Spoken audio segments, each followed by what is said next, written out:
Bonjour à tous, aujourd'hui je suis content de vous retrouver pour découvrir comment on peut reconnaître les arbres. Si je fais cette petite vidéo, c'est tout simplement parce que j'ai beaucoup trop de gens que je croise qui me disent « Ouais mais moi tu sais, j'ai une conscience écologique, j'aime trop la nature, etc. » Mais quand je leur demande s'ils savent reconnaître un arbre, celui-là là par exemple, ils sont même pas capables de me donner son nom, à quoi ça sert? Bon, c'est pas très logique. Je vous juge un peu les gars. Mais le pire, c'est les autres gens qui se disent « Ouais tu sais, moi je connais la nature, je suis un amoureux ou une amoureuse de la nature, c'est quelque chose dont je me sens très très proche. » Mais dis-moi, comment tu peux te sentir proche de quelque chose que tu connais même pas? Bah je sais pas, moi je pose ça là, je pose la petite question comme ça. Bon, puis le dernier point, c'est quand même que on a quand même des ingénieurs, des experts du bois, des gens qui connaissent le bois et qui font des maisons en bois, mais ils savent pas ce que c'est qu'un arbre, ils savent même pas le reconnaître. Y aurait pas un petit problème là-dedans? Bon allez, j'arrête de taquiner et on passe tout de suite à la démonstration technique.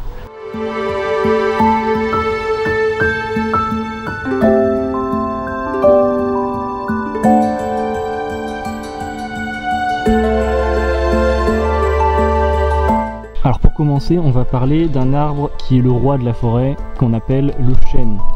Le chêne, c'est cet arbre-là qui est très grand, qui a un tronc en général qui est assez droit, mais dont les branches sont très noueuses comme on peut le voir. Comme vous pouvez le voir, l'écorce du chêne, elle est très écaillée. Donc là, si on regarde sous la mousse, on va pouvoir voir que l'écaille de l'écorce est assez prononcée, surtout quand l'arbre est très vieux. Et ensuite, on va avoir un tronc qui est très robuste avec des grosses branches. Le chêne, il peut également être confondu avec le frêne, sauf que le frêne, on pourra le distinguer du chêne grâce à son feuillage, car le frêne a un feuillage qui est beaucoup moins important. Maintenant, on va parler d'une énorme confusion que les gens font très souvent. C'est la différence entre le sapin que vous voyez devant moi, l'if et l'épicéa. L'épicéa qui est justement est l'arbre qu'on met dans les plantations généralement d'arbres et qui meurt très souvent à cause du réchauffement climatique, du stress hydrique en ce moment. Alors comment on va différencier ces trois arbres? Et bien tout simplement, quand on prend par exemple le sapin, on remarque que ces aiguilles, elles sont uniquement distribuées sur un plan horizontal, comme ça. C'est le cas donc du sapin et de l'if. Alors que l'épicéa, il aura des aiguilles tout autour de la branche. Il y a également une autre caractéristique bien spécifique au sapin, ce sont les traces de ski de petits lutins qu'on peut voir sous chacune de ses feuilles, de ses aiguilles. Au niveau du tronc du sapin, on va remarquer qu'il va y avoir des marques, et ça c'est à peu près pour tous les conifères. Les conifères perdent en fait leurs branches, elles meurent, les branches les plus proches du sol meurent. En général, les branches qui sont le plus proches du sol ont moins de lumière, donc l'arbre va les éliminer car il n'en a plus d'utilité. Et en sylviculture, on va directement couper ces branches en amont pour garder que celles du haut, pour éviter que ça fasse des nœuds dans le bois et donc des faiblesses. Du coup, voilà notre sapin. Et si on va juste à côté, on peut voir l'if qui est totalement différent. L'if, comme le sapin, va avoir des aiguilles dans un seul plan, mais de façon encore plus prononcée. Et on va voir qu'en dessous de ces feuilles, si on rapproche, je ne sais pas si on peut voir, les traces de ski de petits lutins sont toujours présentes. Ici, je vous présente le tronc de l'if. L'if qui est un arbre qui peut vivre très vieux parce qu'il a une croissance lente, et c'est dans lequel nos ancêtres taillaient le bois de leurs arcs. C'est parce que c'est un arbre dont les branches sont très souples. Il casse difficilement. D'ailleurs on peut le voir à la courbure des branches. Une autre confusion en général qui se fait entre deux arbres, c'est entre le hêtre et le charme. Là droit devant vous, vous avez un vieux hêtre qui est assez haut, je dois dire. Cet arbre, le hêtre, comme vous pouvez le voir, pour le reconnaître, il a une écorce qui est lisse avec des taches de lichen qui vont se déposer dessus au fur et à mesure. Donc si on regarde de plus près, comme je disais, l'écorce elle est lisse.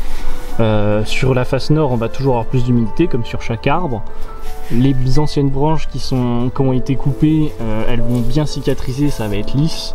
C'est justement un vieil arbre comme ça, il doit avoir entre 100 et 120 ans à peu près. Et ce qu'il faut retenir, c'est que si vous voulez avoir une idée de l'arbre du hêtre du coup, c'est l'arbre dans les parcs où les gens ils gravent des cœurs avec leur nom à l'intérieur. C'est ce genre d'arbre, c'est celui-là qui garde les marques. On en arrive donc à l'arbre qu'il ne faut pas confondre avec le hêtre, qui s'appelle le charme. Donc le charme, il a aussi un tronc qui est très lisse, mais qui est, à la différence du hêtre, noueux. Et donc ce tronc noueux, il va arriver sur une ramure qui est moins charpentée car moins résistante que celle du hêtre, et qui justement peut casser beaucoup plus facilement. Donc quand je dis peut casser beaucoup plus facilement, voilà un petit exemple assez parlant, quoi. Donc comment on va faire la différence entre un hêtre et un charme si le tronc ne permet pas en fait de les distinguer? À gauche ici on va avoir la feuille de charme qui est beaucoup plus fragile, beaucoup plus fine aussi, qui se déchire facilement. Et à côté on va avoir la feuille de hêtre qui est beaucoup plus brillante, beaucoup plus lisse, beaucoup plus charnue, qui est aussi velue. Je sais pas si on voit la caméra, mais quand on le déchire ça se voit, il y a des petits fils. C'est une feuille qui est velue, ce qui ne va pas être le cas aussi, pareil pour les bourgeons du charme. Donc voilà, là on a un exemple typique de petit sapin. Là on va avoir un vieux charme, ici un marronnier et là un hêtre. Donc ici je pense que vous l'avez reconnu assez facilement, c'est le pin sylvestre. Donc ceux-là ils sont aussi très âgés, hein, ils ont plus d'un siècle. Donc ce sont des arbres avec un tronc qui ressemble bien à celui d'un pin, bien granuleux, dès le plus jeune âge. Son écorce elle est déjà rougeâtre, craquelée, etc. Une cime, mais là on voit pas vraiment, je vais trouver un autre plan. Donc voilà un plan typique où on va voir un pin sylvestre jusqu'à sa cime, jusqu'au petit nid qu'on peut voir là-haut, où les oiseaux aiment bien se mettre, parce que les oiseaux aiment bien nicher dans les pins sylvestres. Et on va avoir un arbre aux nervures plutôt fines, et il ne faut surtout pas le confondre avec un autre arbre qu'on appelle l'érable. C'est le tilleul, avec, comme vous pouvez le voir ici, ces jolies feuilles en pic. Et le tilleul monte très haut, mais n'est pas un arbre très résistant et peut casser. Le tilleul peut casser, mais il peut également se déraciner et justement finir dans cet état. Et ce qui est très intéressant, ça c'est bien que j'ai un exemple pour vous le montrer, c'est que quand un arbre perd tout son feuillage, j'ai remarqué que les feuilles qu'il fait sont parfois 10 à 20 fois plus grosses que celles qu'il avait avant, pour compenser la perte de feuillage. C'est super intéressant parce que là les feuilles que vous voyez elles font au moins 30 cm de diamètre. L'arbre que vous avez devant vous, ce n'est pas un chêne mais c'est un frêne. Il est également très vieux. Je vais essayer de vous le montrer en entier. Et vous voyez que son ramage est totalement différent de celui du chêne. Et vous pouvez également voir que depuis l'introduction du champignon chinois qui bloque la sève dans les rameaux, et bien petit à petit les branches s'obstruent et l'arbre meurt après avoir fait démarrer ses contre-bourgeons et ses dernières cellules souches au bout de 2 ou 3 ans. Donc celui-ci, vu qu'il montre des signes de dépérissement, d'ici 1 ou 2 ans il devrait être mort malheureusement. Alors que c'est un très vieil arbre qui maintient bien cette forêt, mais du coup il risque de mourir incessamment sous peu. De côté on va avoir ce qu'on appelle un érable commun, avec ces fameuses feuilles très reconnaissables en forme d'étoile à 5 pointes. C'est très caractéristique de l'érable, hein. Et donc voilà, un érable c'est assez reconnaissable, c'est ça à ne pas confondre avec le platane. Toujours hein, la différence entre l'érable et le platane, c'est que le platane son tronc a des écailles alors que ce n'est pas le cas de l'érable, sauf de l'érable sycomore. Et ses feuilles sont plus tendres que celles de l'érable. En fait c'est pareil que pour le hêtre et le charme. Par contre on voit que cette espèce est également attaquée par le champignon de la suie et que beaucoup de ces arbres meurent. Parenthèse sur la suie de l'érable, dès que vous voyez un érable avec justement l'écorce qui devient noire, en fait ce sont les spores du champignon.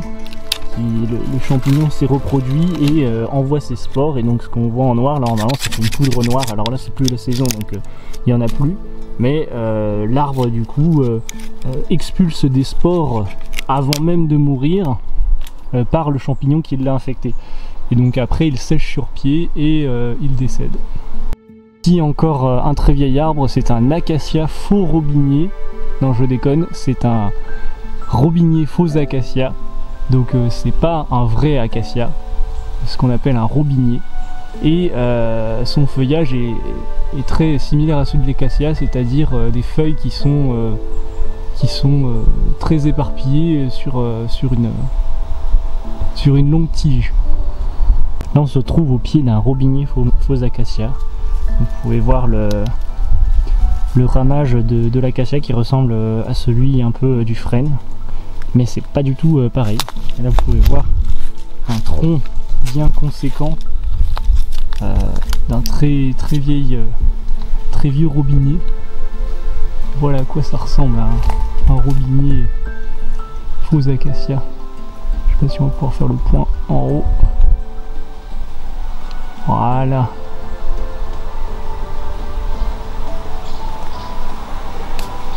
Petite parenthèse quand même, ce qu'il faut savoir c'est qu'avec les sécheresses à répétition, les arbres sont en état de stress hydrique, c'est-à-dire qu'ils n'ont pas assez d'eau. Et donc là on peut voir qu'on a un joli frêne qui n'a pas besoin de beaucoup d'entretien parce que là il est en pleine santé, il n'est pas infecté, etc. Mais on peut voir à côté que d'autres arbres ont beaucoup souffert de la sécheresse, notamment des robiniers, qui d'habitude sont quand même très résistants à la sécheresse, mais là du coup sont en état de stress hydrique et chopent des infections par des champignons et vont finir par mourir, quoi.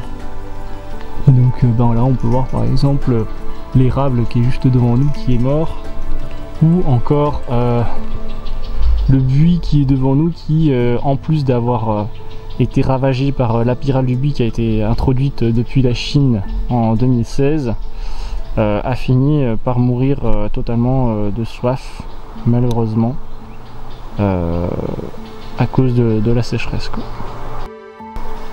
Alors voilà le marronnier d'Inde, forcément il vient pas de France, il vient d'Inde. Ouais, tu me diras c'est logique, mais j'en parle parce que on l'a introduit il y a longtemps en France et que il vit en France, et donc voilà, on a une feuille à 5 lobes. Si la mise au point veut bien se faire, mise au point faite, voilà, on se rend compte qu'on a une feuille à 5 lobes. Et pourquoi les feuilles deviennent toutes rouges du marronnier, elles deviennent toutes rouges? Parce qu'en fait elles sont attaquées par un parasite, une sorte de papillon qui pond ses œufs entre deux épaisseurs de la feuille et qui la font crever. Du coup voilà pourquoi les marronniers deviennent pas beaux après le printemps, après la floraison.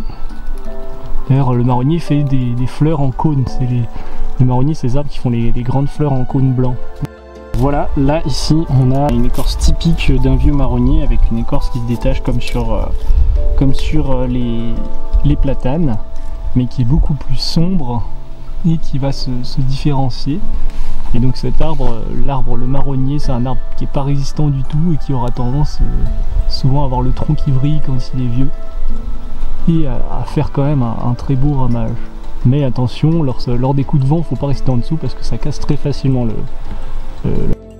Alors ici, on a un arbre qu'on appelle l'orme, qui effectivement peut être confondu avec le hêtre ou le charme, mais je n'en ai pas parlé parce que justement c'est un arbre qui a été attaqué par un champignon qui a été importé dans les années 80 et 99% de ces arbres sont décédés suite à cette invasion de champignons. Donc on a dû couper, d'ailleurs par exemple à Paris, tous les arbres, tous les ormes ont disparu, ont été remplacés par d'autres espèces d'arbres.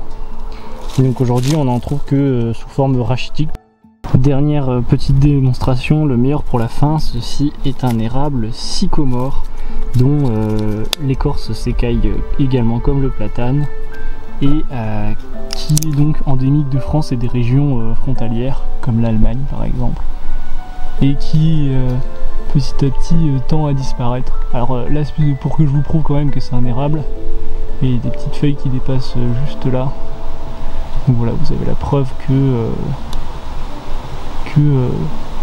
c'est bien un érable. Voilà.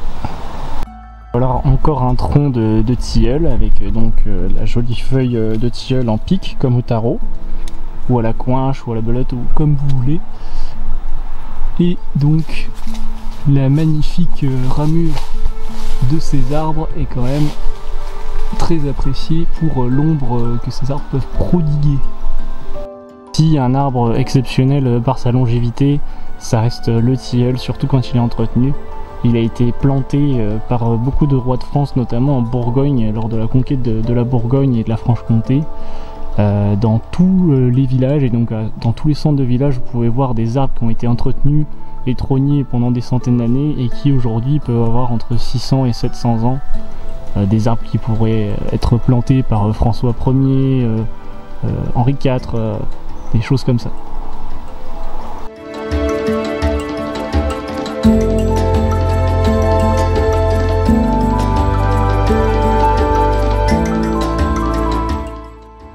Donc là on pourra reconnaître un petit hêtre par exemple. Ici c'est un petit noyer dont la feuille ressemble à celle du frêne. Par exemple le frêne, on en a un juste à côté. Celui-ci, un petit frêne.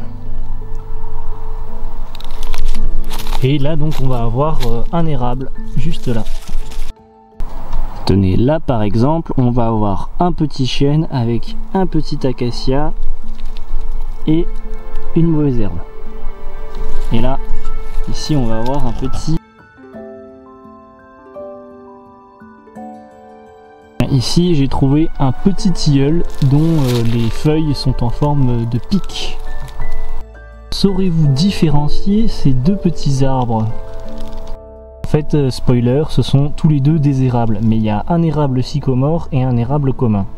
Sachant que l'érable sycomore est endémique.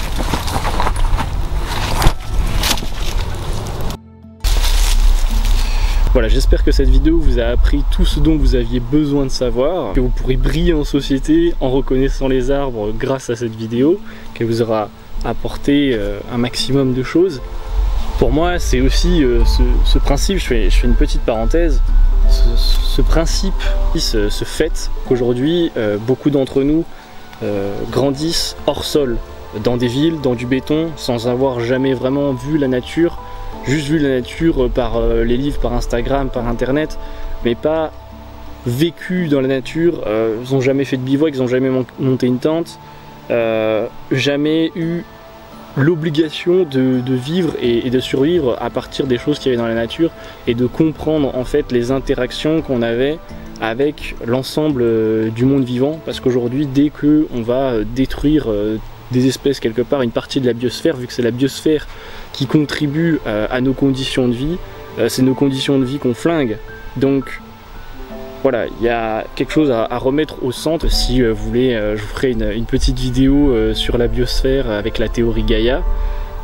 Ça peut être une très bonne idée de vidéo d'ailleurs. Aujourd'hui je pense qu'il faut revenir à des choses essentielles plutôt que de créer des métaverses ou je ne sais quoi qui n'ont pas sur la pyramide de Maslow d'utilité première.